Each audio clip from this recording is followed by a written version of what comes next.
This is Sweet Apple Massacre by BigMacintosh20111.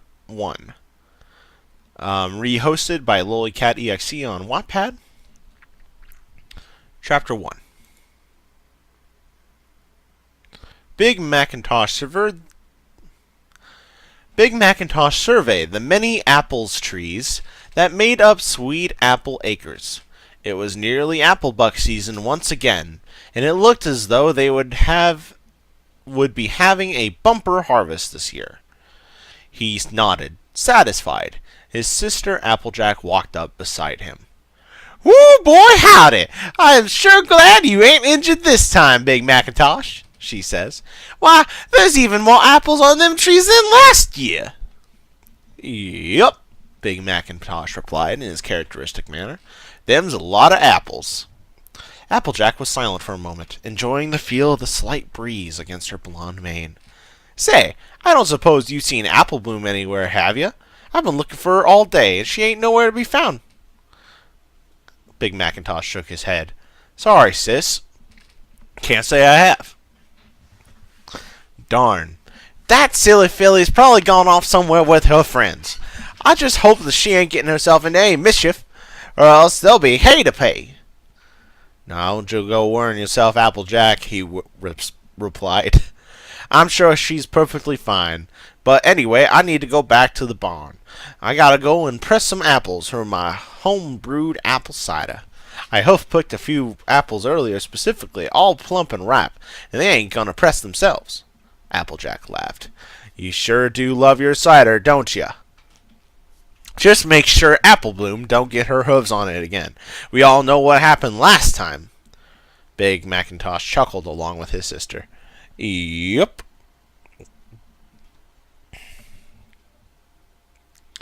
The large red pony trotted back to the barn and gently closed the door.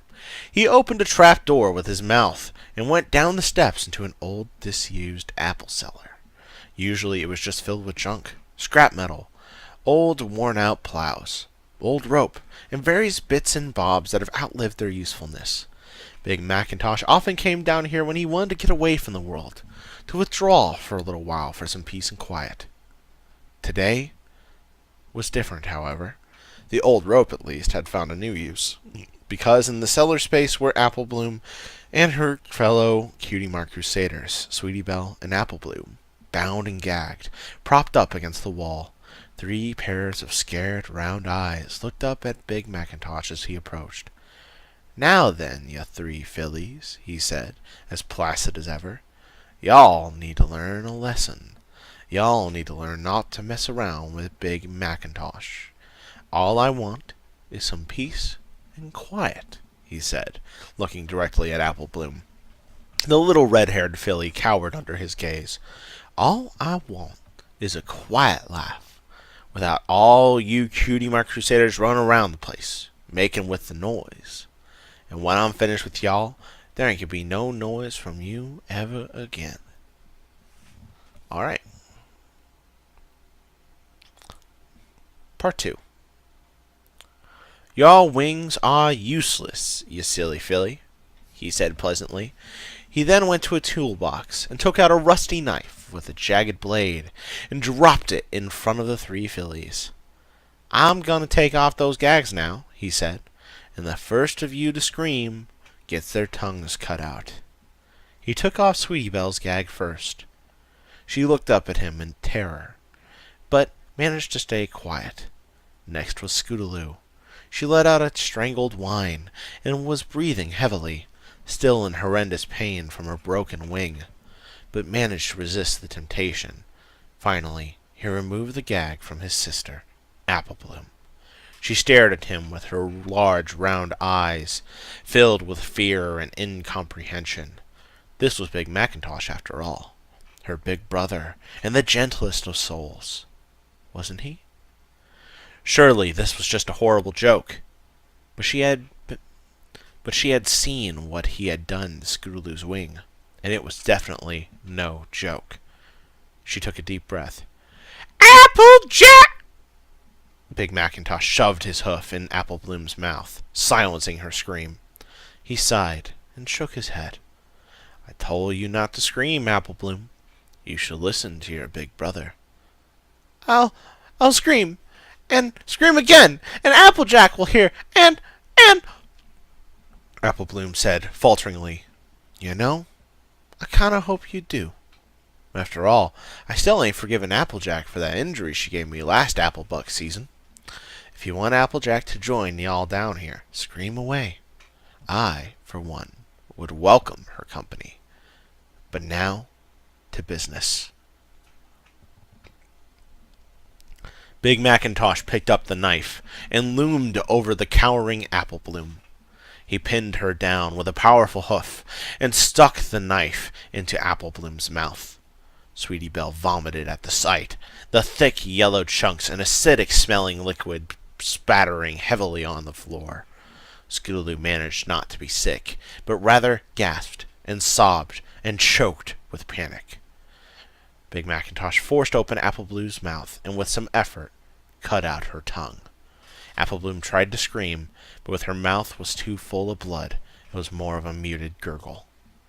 After a short while, she collapsed, tears streaming from her eyes, falling unconscious from the shock and the pain. Big Macintosh then took the tongue and rolled it in the puddle of putrid vomit on the floor. He smiled at Scootaloo. Ya hungry? Scootaloo shook her head vigorously and cast him a defiant glare. If Rainbow Dash was here, she would kick the crap out of you, you maniac! Scootaloo shook her head vigorously and cast him a defiant glare. If Rainbow Dash was here, she would kick the crap... Oh, shit. Just cut that part. Big Macintosh shrugged. Well, she ain't. And anyway, I wouldn't be so sure about that. Rainbow Dash ain't as tough as she likes to make out. She shoved the vomit-covered tongue into Scootaloo's mouth and used his hoof to clamp her mouth shut. Don't you go trying to spit it out now, he said calmly, with a little laugh, and the filly struggled and squirmed. Didn't your mother ever tell you how important it is to chew your food? Scootaloo closed her eyes and flapped her one good wing desperately, eventually swallowing Apple Bloom's tongue. Big Macintosh, still holding the writhing Scootaloo down with his strong hooves, then mounted the orange filly and slid his penis into her tight virgin pussy, raping her for several minutes while Sweetie Belle watched, trembling with revulsion. Apple Bloom was still out cold, blood pouring from her still torn-up mouth.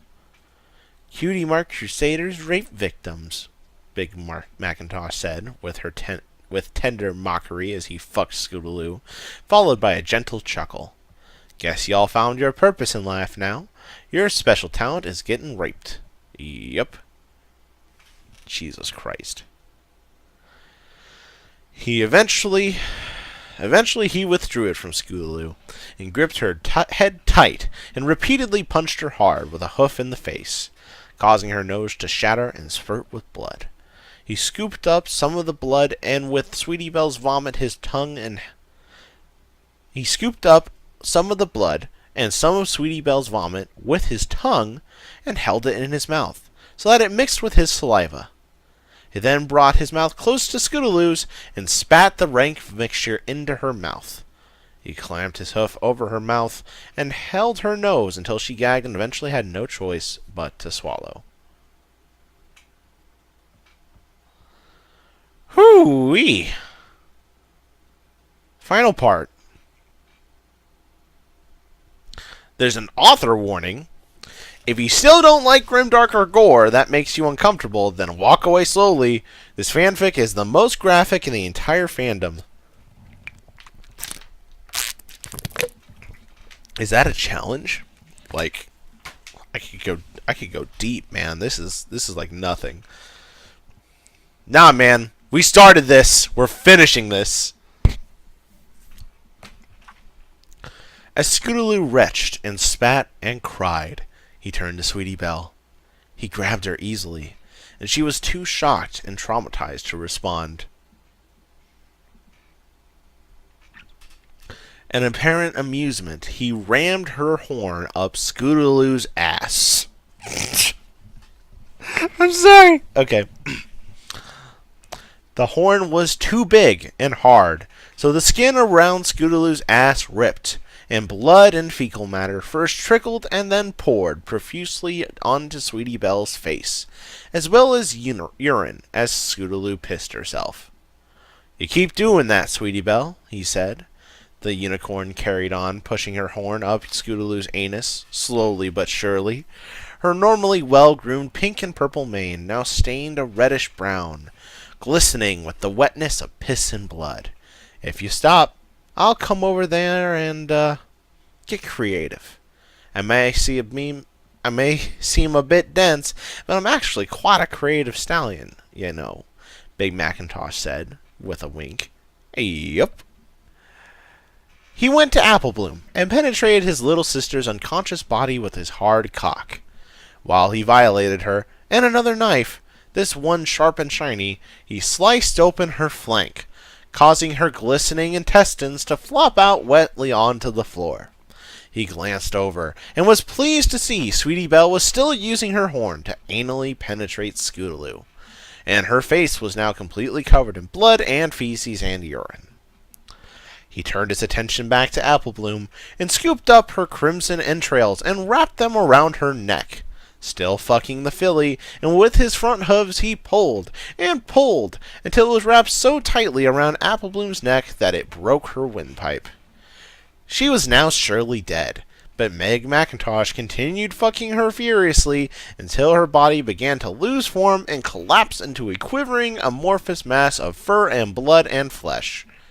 The perineum had fallen away, leaving a single red and raw gaping void.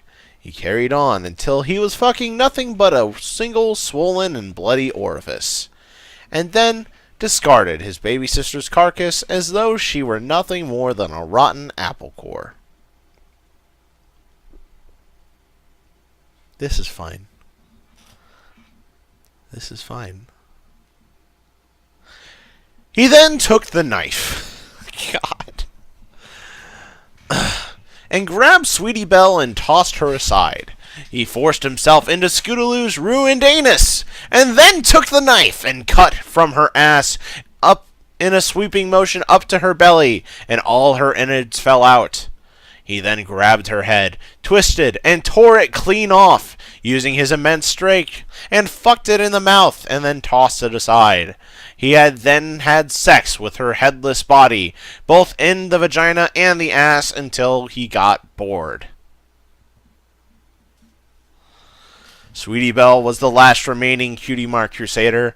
She was herself barely conscious, overcome with the nauseous stench of blood, shit, and piss that covered her horn and her face.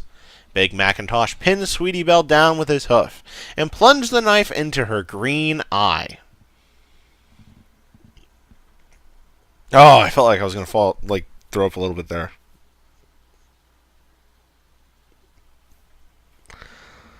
Whew. And twisted, causing vitreous fluid to dribble out onto the handle. At that, Sweetie Belle let out a throaty whine and involuntarily emptied her bowels, and the aroma of fresh urine and feces filled the apple cellar once again. He withdrew the knife and did the same to her other eye, each time holding her tight and sticking his hoof into her mouth to silence her agonized screams. He licked the vitreous fluid that had leaked onto the knife, and then methodically began cutting and hacking at her front left hoof using the rusty knife. The knife was quite blunt, so it took a Herculean effort to get through the skin, bone, and cartilage. But eventually, the bone splintered and the leg came off. He did the same to her other legs, until all four were amputated, and nothing remained but bloody stumps. And with slimy white ligament and broken bone shards hanging out, at some point Sweetie Belle had passed out, the overwhelming pain too much for her to bear. We're halfway through the chapter, guys.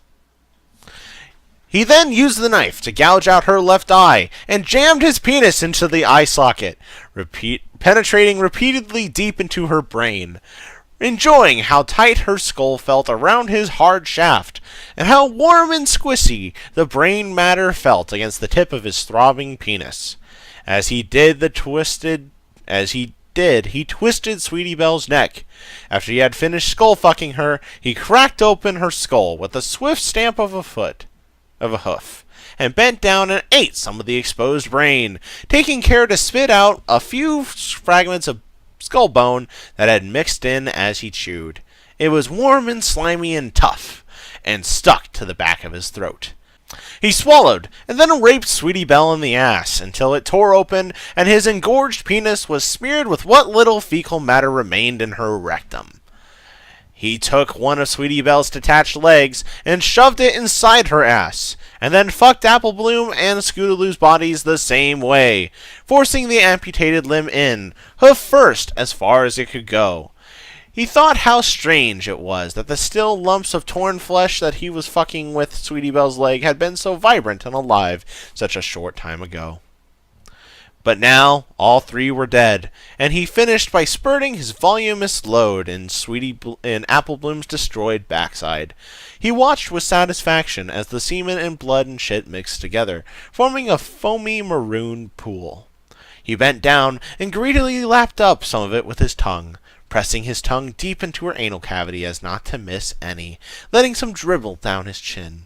It tasted foul, of course, a rancid, tangy slime that burned at his throat, but it felt so satisfying. He swallowed the filthy goo, and wiped his mouth with a hoof. It was done. Big Macintosh would finally get his peace and quiet. "Big Macintosh! You down there?" It was Applejack. He looked at the disfigured corpses of the three fillies, all now barely recognizable as the oh-so-sweet Cutie Mark Crusaders, and realized he felt strangely unsatisfied. It had all been a bit too quick and easy. Now Applejack, that would be a challenge. She was Ponyville's best athlete, after all. She even had the prize pony of Ponyville trophy to prove it. And, of course, he still hadn't forgiven her for that injury. He felt his penis stiffen once again in anticipation. "Hey, Big Mac! I said, are you down there?" came Applejack's lilting voice again, this time more insistent. Big Macintosh replied serenely, "I sure am, Sis. Hey, come down here for a minute. I have something to show you." "Sure thing. What is it?" "It's a surprise." "Oh, boy. I sure do love surprises. Something real nice, I bet." "Something real nice?" Big Macintosh looked at the mangled, mutilated remains of the Cutie Mark Crusaders, and his lips curled into a thin smile. "Yep."